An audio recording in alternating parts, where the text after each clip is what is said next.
A few days ago, UNAIDS, the entity of the United Nations that oversees the monitoring and work on HIV conducted by United Nations agencies and part of the international community, UNAIDS issued a significant report, a significant and substantive report, as it does from time to time.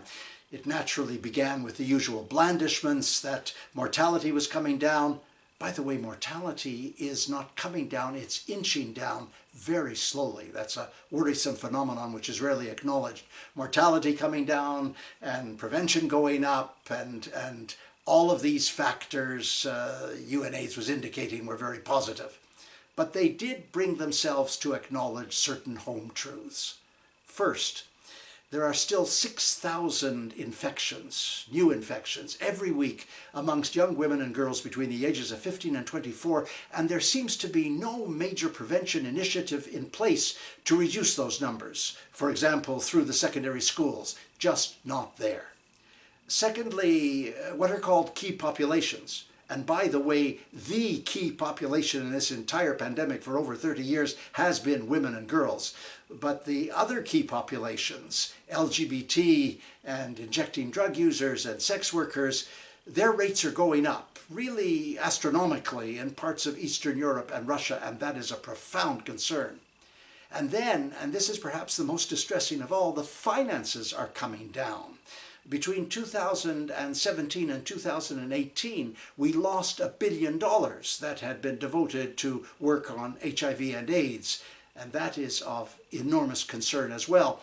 Now, UNAIDS will never admit and will never acknowledge one of the most unsettling realities, which is that UNAIDS itself is partly responsible for this decline in funding. Just a few years ago, they began to launch the mantra, the AIDS pandemic is over, the AIDS is under control, we're on the right trajectory. They thought that that would induce donor countries to give more money. Instead, it lulled the donors into a false sense of security. And as you can see from the $1 billion decline, we are paying the price for that now. Can it be corrected? Yes, it should be corrected by the Global Fund to Fight AIDS, Tuberculosis and Malaria, which is having a replenishment conference this fall. But in fact, the Global Fund has set the target for funding at such a low level that we'll never be able to save the additional millions of lives that should be saved. I must admit I don't understand it.